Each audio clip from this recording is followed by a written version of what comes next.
Okay, so what if I told you that long before Magellan ever showed up, there was this whole other spiritual thing happening in the Philippines? Yeah, it often surprises people. Right. But there's actually like pretty compelling evidence pointing towards Buddhism having a real presence here pre-Spain. A significant presence, yeah. Connecting the islands to, the bigger picture in Southeast Asia. Exactly. So that's what we're diving into today, isn't it? This kind of hidden history. Pre-Spanish Buddhism in the Philippines. That's the mission. We'll be looking at actual artifacts. Stuff dug out of the ground. Right, archaeological finds. But also, language clues, echoes in the words people still use. And myths, too.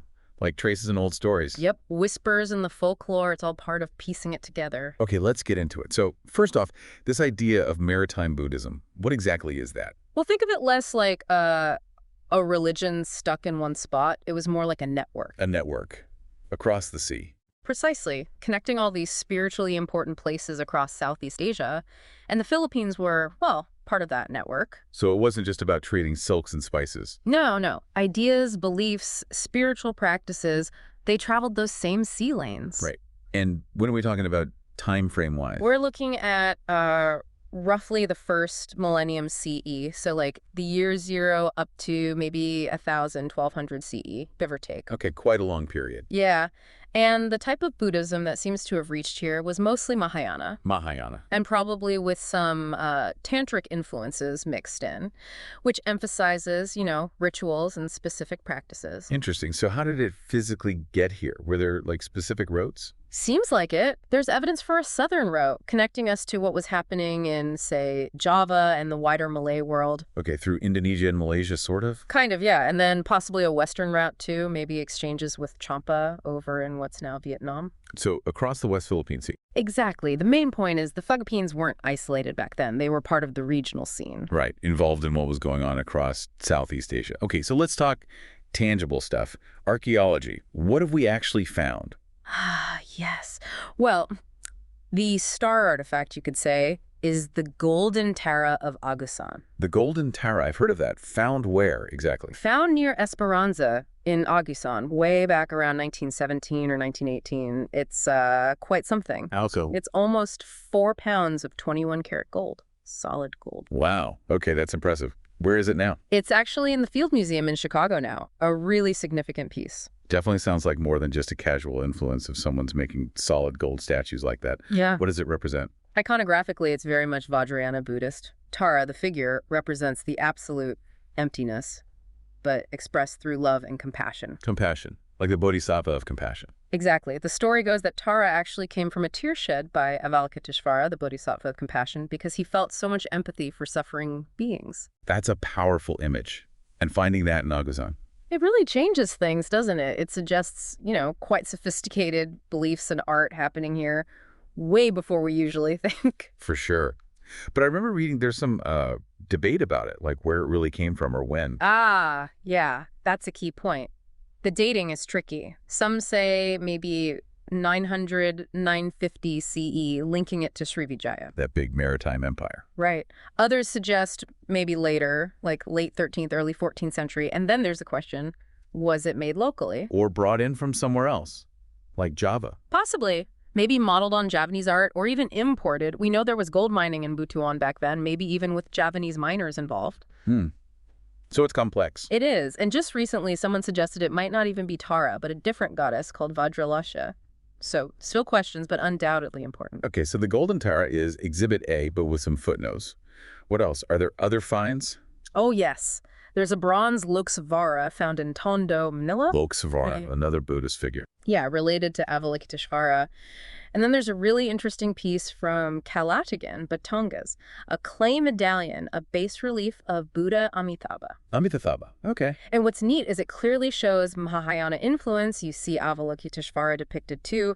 The style, it looks a bit like stuff from Siam, India, Nepal. Really showing those connections across Asia. Exactly. It's like finding pieces of an old map. Each artifact fills in a bit more of that interconnected world. That makes sense. Any more pieces for this puzzle? Definitely. Down in Palawan, in the Taban Caves, they found a golden Garuda. Garuda, like the mythical bird. That's the one. And it has links to similar finds over in Akio in the Mekong Delta, a huge ancient trading hub. Wow.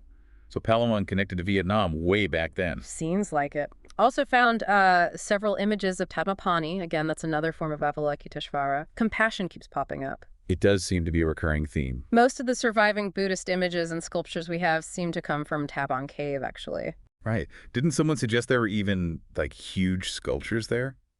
And paintings. Yeah, there's some research suggesting possible large sculptures, maybe even cave paintings depicting scenes from the Journey to the West. Journey to the West. The Chinese story. Yeah. In the Philippines. It's a fascinating idea, right? Yeah. Still needs more investigation, but it shows how these ideas traveled and transformed as they moved through different cultures. Wild. Okay, what else? We've got a Canary found in Surigao. That's a half-human, half-bird figure from Buddhist mythology linked to enlightened action. Okay. And interestingly, some crude bronze Ganesha statues found in Palawan and Cebu. Ganesha. But that's a Hindu deity, isn't it? It is, which hints that the religious landscape might have been mixed, Hindu and Buddhist elements may be existing side by side or blending. Like the Mektan Alakaitzvara. I read that might be a Siva Buddhist mix. Potentially, yeah. That bronze figure from Cebu is another intriguing piece, and what really bolsters the idea of local production. Rather than just imports. Right, is the sheer number of gold artifacts from around the 9th century that show this Srivijayan style. Plus, we found evidence of ancient goldsmith workshops. Ah, so they had the skills and materials right here. Seems very likely. Even Chinese records, like one from 1225 by Zhao Rugua, mentions seeing copper Buddha images in Mai, which we think is Mindoro. Wow, a Chinese traveler noted it. Yeah, and he even commented that the Tagalog people seemed gentle, possibly, he thought, due to Buddhist influence. Fascinating. So, a real variety of physical evidence across different islands. But what about less tangible stuff, like language? Absolutely crucial. Language is like linguistic archaeology sometimes. The loan words from Sanskrit and Philippine languages are undeniable evidence of Hindu-Buddhist cultural contact. Sanskrit, the ancient language of India. Yep. Take Tagalog. Words like Buddhi conscience comes from Buddhi, enlightenment. Oh, wow. I use Buddhi. Didn't know that. Right. Or dukkha, meaning suffering, from the Buddhist concept of dukkha. Guru, teacher, from guru. Okay, guru makes sense. Sampalataya, faith, from samprataya. Even basic words, mukha, for face, thala, for star. Mukha too, and Tala. And laho, meaning eclipse, comes from Rahu, the mythical being that swallows the sun or moon in Hindu-Buddhist mythology. It's incredible these words survived. It feels like reaching back through time just by talking. Doesn't it? And it's not just Tagalog. Kapampangan has tons, too. Like what? Kalma, from karma, fate. Damla, from dharma, divine law. Mantala, from mantra. Tala. Mantra, okay. Upaya, for power. Lupa, for face. Sabla, for every. Lawu, again, from Rahu. So many connections. Even Galura, from Garuda, the eagle. Laksina, for south, from Dakshin. Laksamana, admiral, from Lakshmana. Wow. It's embedded right in the vocabulary. Definitely. And there's even a cool find from Butuan, an old wooden Sunka board game. Sunka. I know that game. Well, the Butuan Heritage Society suggests it might be linked to the Indian Chanka or the Sumatran Mankala, another cultural thread. Okay, so artifacts, language. What about stories? Our myths and epics? Any Buddhist echoes there? Yes, scholars have pointed this out too. People like Francisco and Posricha noted shared themes, plots, even specific ideas between Philippine epics and the big Indian ones, the Mahabharata and Ramayana. Like which ones? Well, the Maranao have the Maharati Lawana, which is basically their version of the Ramayana. Really? A local Ramayana? Yeah. And elements show up elsewhere, too. The Ilocano epic Lamang has connections. The Maranao Safidjimanok bird looks a lot like the Garuda. The Saramanic, right. That makes sense now. Even in the Ifugo Hudhud chants, researchers have found verses that seem derived from the Ramayana and Mahabharata. It's woven right into the oral traditions. And you also have the Duranjan or Sinkhil epic of the Maranao, another Ramayana adaptation. And the Magunindanao have the Ladia Lawana epic, basically Raja Ravana. So these weren't just brief encounters. These ideas really took root in the culture. It certainly looks that way. They were adapted, localized, but the core ideas resonated. Okay, so how did Buddhism actually spread here? And then why did it fade away, or at least become less prominent? Well, the spread was likely tied to trade and politics.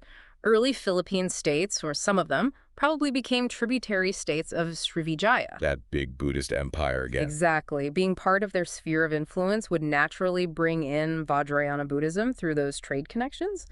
Butuan was a major port gold, beeswax, resins. A valuable place. Very attractive for trade and influence. And then there's the Laguna copperplate inscription. Ah, yes, the LCI. That's a huge piece of evidence, isn't it? Absolutely massive, dated quite precisely to 900 CE. It's written in Old Malay using the Kawi script. Which was used across Southeast Asia. Right, and it's full of Sanskrit words. It mentions Vaisakha, a key month in the Buddhist and Hindu calendars. And the whole thing is about pardoning a debt. Pardoning a debt. So like showing compassion. That's the implication. It suggests a moral code, maybe even a legal framework, influenced by Buddhist ideas of compassion. It even mentions places suggesting Buddhist communities around Manila Bay and down in Dewata in Agusan. So it seems Buddhism was fairly established in certain key areas by 900 CE. What happened then? Why did it decline? It seems like a combination of factors over a long period. One major factor was the arrival and spread of Islam in certain regions. Starting in the south. Generally, yes. As local rulers and their courts converted, Islam became the dominant religion, and older beliefs, including Buddhism, often faded or were actively suppressed. Though maybe it was patchy, different in different places. Okay, so Islam was one factor. What else? Then came the Spanish, and their arrival wasn't just about conquest, it was about conversion, forcefully. The Spanish Inquisition influence. Exactly. Colonialism brought a much more systematic, often antagonistic approach to erasing non-Catholic practices. Forced conversions, destroying idols and temples. A much more deliberate suppression. Much more. And then there's syncretism. To survive, some Buddhist ideas or imagery might have had to kind of hide within Catholicism. Blend in. Yeah. Some suggest things like the Saniculas biscuit tradition in Pampanga might have roots in older practices. Or they point to visual similarities sometimes noted between Virgin Mary statues and, say, images of Tara. Fascinating. Like ghosts of the old beliefs persisting. Kind of. And maybe a final factor was just less missionary zeal compared to Christianity. There doesn't seem to have been the same kind of sustained, organized push to spread and maintain Buddhism over the centuries compared to the Christian missionaries. So multiple layers leading to its decline as a major force. What's the situation now? Is there any Buddhism left? Well, as an organized religion, it's very much a minority now. The 2020 census put it at something like 0.03% of the population. Really small. Right. But it exists. After the Spanish era, when the Americans brought religious freedom, you started seeing Mahayana and Zen temples being built, often by Chinese or Japanese communities. Associated with immigrant groups mainly. Historically, yes. Places like Davao and Cebu had larger Buddhist communities because of Japanese and Chinese settlers pre-war and post-war. Vietnamese refugees later established temples too. Okay. Theravada Buddhism, the kind more common in Thailand or Sri Lanka, is mostly practiced today by nationals from those countries living here. So small communities, often linked to specific nationalities. Largely, yes. But the biggest legacy, arguably, isn't in the temples today, but in the language. Those Sanskrit words are still there. Still echoing in Tagalog, Kapampangan, and probably others too. Exactly. A lasting linguistic footprint. Wow. So quite a journey uncovering all these traces. So wrapping up this deep dive, what are the main things you think we should take away?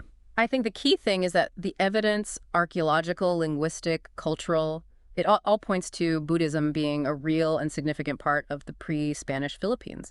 Maybe not everywhere, maybe not dominant, but definitely present. It wasn't just a blank slate waiting for Magellan. Not at all. It shows the Philippines was plugged into Southeast Asia, part of those big cultural and religious flows. We were part of that world. Yeah. It really makes you think, doesn't it? Like, what other hidden histories are out there waiting for us to connect the dots using different kinds of evidence? Archaeology, linguistics, folklore, putting them together can reveal so much. And maybe, just maybe, understanding this deeper pre-colonial past, how could that change how we see Filipino identity today? That's the big question, isn't it? Yeah. Something to really mull over. Definitely food for thought. If you listening want to explore this more, we really encourage you to check out some of the sources and research on Buddhism and Southeast Asia and the Philippines. There's a lot more detail out there.